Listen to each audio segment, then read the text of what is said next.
Bienvenidos from the Rio Grande Valley. Welcome to Pueblo News. I'm Ana Sanchez. Thank you for joining us tonight for our weekly show. Pueblo News is a project of La Unión del Pueblo Entero. This show is to share with our members the latest news about the Rio Grande Valley. To join Lupe, visit our website lupenet.org or send us a message on Instagram, Twitter, or Facebook. Texas' near total abortion ban went into effect on September 1st and has been one of the most dangerous reproductive bans in the country. Abortion providers and funds have been continuously fighting to reverse this bill, but right now the Supreme Court is in the process of reviewing it, and we've already seen many pregnancy-related deaths and lack of accessibility for marginalized communities. Here in the Valley, we see the intersection of reproductive rights and immigrant rights because as a border community, there are undocumented people who won't be able to travel to an abortion clinic because of the checkpoints. In a statement released by Frontera Fund, quote, SBA forces undocumented people who are pregnant to be forced into parenthood or face deportation, unquote. To help those in need of an abortion, donate to Frontera Fund or abortion funds in Texas. Last week, Congress passed a bipartisan infrastructure bill. Though this bill will provide much needed investment for our country's roads, bridges, railroads, and more, we were disappointed that Congress did not pass the Build Back Better social spending plan at the same time. The Build Back Better bill, also known as reconciliation, includes historical social safety net provisions that are necessary for working class people to live dignified lives. One of the main provisions that we are following is on immigration, which would provide protections for millions of undocumented people. Representative Henry Cuellar is one of the conservative Democrats who are threatening to tank the passage of this bill and instead side with anti-immigrant politicians. To sign our petition to call on Representative Cuellar to take action and protect immigrants, visit lupenet.org/wearehome. In other news, U.S. Representative Vicente Gonzalez announced he will be running for District 34. The move comes after the Republican-led Texas Congress redrew the political maps of the state. According to Border Report, Gonzalez has represented the 15th congressional district for 3 terms, but will be running for the 34th after Representative Filemon Vela Jr. announced his retirement. Gonzalez released a statement Tuesday blaming Republicans of moving his home to the new district, accusing the legislature and Abbott of, quote, gerrymandering, despite Texas Representative Ryan Gillen, a Democrat, supporting the change. His now former opponent, Monica de la Cruz, a Republican, criticized the move. She said Gonzalez was, quote, scared out of his current district. In the old map, District 15 included the Jim Hogg and Duval counties. The new map will now include Jim Wells, Live Oak, Karnes, among others outside the Austin-San Antonio corridor. This new district now has a larger white voter representation, signaling challenges to Democrats in the region. Yeah, we're here together with a delegation of border communities from El Paso down to the Valley to work to support accountability on border enforcement and militarization. There's legislation being proposed here in the Senate today through Senator Ray Lujan, and we also got Veronica Escobar in the House supporting it. And we just had a press conference talking to the nation about the importance of keeping checks on border enforcement. You know, what I mentioned today in the press conference was that over the my lifetime, because I'm a border resident, just like so many of us, we've seen a mass escalation of unchecked border enforcement and militarization. That's starting, I mean, for a long time it's been disturbing our daily lives, almost to the point where it's been normalized, where, it's just become part of our daily routine, where we already know that border enforcement is gonna disrupt it, small business for sure, because small business serves immigrants, right? Serves over 90% of people in the Valley are brown, right? Mixed status families. They are affected. Small businesses are affected. School attendance is affected because parents sometimes are afraid to take their kids to school because there was a rise in deportations, or there was a rise of presence in their neighborhoods, in their colonias, from Border Patrol or any police agents in their neighborhoods. That type of enforcement, that type of culture, that type of environment that's been created by the federal government has normalized punishment towards migrants to the point where we're starting to see images like we saw in Del Rio, Texas last year, where black migrants were basically whipped and corralled by Border Patrol agents with very, very little accountability, right? And that's something that we were able to catch in camera because there was so much attention there. But these are the things that are daily occurrences and complaints that we hear from migrants and citizens alike of just the treatment of Border Patrol, DHS, Department of Homeland Security, agents and other employees of how they're being trained and how they're exercising their daily work and how they see human beings on the border, right? I also mentioned that it's also dividing our communities. And really what I meant by that is because they're a major force economically in our region, right?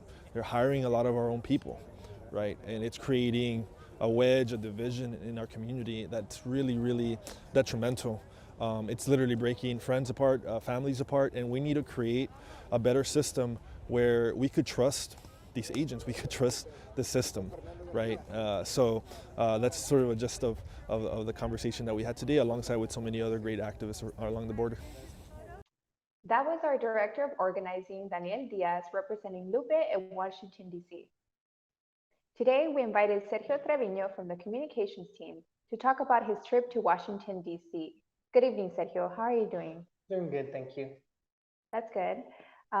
So today, I'm just going to be asking you a few questions. And the first one is, what was the purpose of your trip to Washington?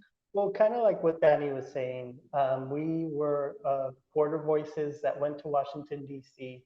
to make sure that people in D.C. know what's happening here at the border. All the way from New Mexico to El Paso to here, the southernmost part of the border with the United States and Mexico. We wanted to make sure that people in D.C. know what's happening here and that our voices are being heard. But more importantly, we wanted to lobby for the Homeland Security and Improvement Act, which is a bill that has been co-sponsored in the House that would bring about accountability and oversight to Border Patrol. And then we also were lobbying for the Border Accountability, Oversight, and Community Engagement Act in the Senate as a way to make sure that Border Patrol, ICE, DHS is being monitored. So that's what we were doing there. We were making sure that these bills are hopefully passed and that our voices are being heard in DC. Yeah, thank you so much for that answer. So what was the most impactful part of your trip? Listening to the testimony of other border residents was probably the most impactful.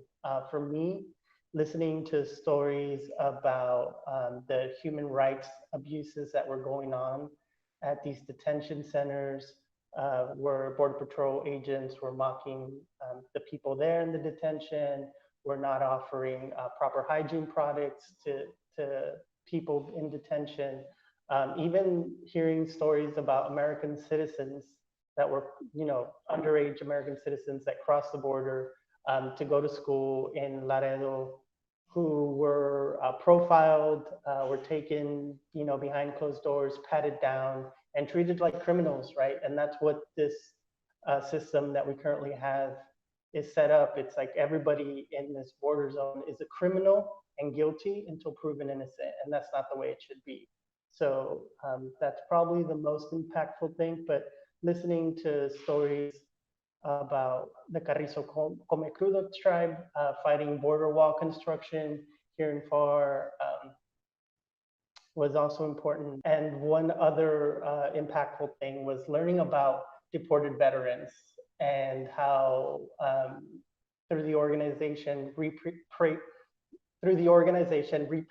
Our Patriots, people are making sure that that veterans that have been deported still have access to their medical rights and the ability to visit the VA, for these benefits that they fought for, and making sure that Border Patrol is accountable so that in the future, veterans are no longer deported. Yeah, and I appreciate you sharing that. I know that, that happens almost every day. And I'm very glad to know that there's people fighting for people's rights. Yeah, another thing that was really impactful is knowing that Border Patrol has the ability to pull somebody over, and they're trained to pull somebody over just by how dirty their car looks. And they don't have to keep any records of them pulling somebody over unless it leads to detention. So that means that there could be plenty of constitutional rights that are being violated by Border Patrol agents right now, but we don't have any records to really know how bad it is and how much damage Border Patrol is currently doing here on the border. So these two legislative acts would provide systems that would protect us and provide oversight for Border Patrol and making sure that this doesn't happen in the border, but not only that, that this doesn't happen throughout the nation, because what we're seeing is what's happening here in the border and the technology and techniques that DHS and Border Patrol are using here to criminalize our communities is also then being used at Black Lives Matters protests. And pretty soon we can see that these tactics are probably going to be used anywhere the government deems people criminals, right? Yeah, thank you so much for sharing that. What tools did you use to communicate your message? We were part of a border coalition with Border Network for Human Rights as our lead. They worked with a firm that was able to get us meetings with representatives' offices. So we didn't speak with the actual representatives or senators, but we were able to schedule meetings with their offices and talk about our testimony here on the border, and then also make sure that they understood what was in the legislation, either the Homeland Security Improvement Act or the Border Accountability. So making sure that they understood what was in the legislation so that they made better informed decisions. Were there any obstacles during your trip? So with COVID, we weren't able to actually visit them in their offices. So we were forced to schedule meetings outside at different times of day. We weren't actually able to visit them in their offices. And then when we were there, it was raining. So we were forced to do a couple of video conference calls with these representatives. Lastly, what's the message that you want to convey? We can't continue to give Border Patrol and the Department of Homeland Security. We need to make sure that the biggest law enforcement agency in the nation is held accountable to their actions. Thank you, Sergio, for joining us today, and we'll be right back. If you want to get involved to make positive change for the Rio Grande Valley, here are two events happening this week. On Thursday, November 11, more than 7 border organizations are hosting a caravan called We Are the 11 Million. The caravan will call on Congress and the Biden administration to commit to passing holistic immigration reform that creates a pathway to citizenship for the 11 million undocumented, addresses the root cause of migration, demilitarizes the southern border, and increases Border Patrol accountability, among other demands. The caravan will begin at 9 a.m. near the Pharr International Bridge and end at the Pharr City Hall. As the holidays are approaching, we need to make sure all our family members are vaccinated to protect each other from COVID-19. Lupe is hosting a series of phone banking sessions to reach out to families across our region and help them make informed decisions about getting vaccinated.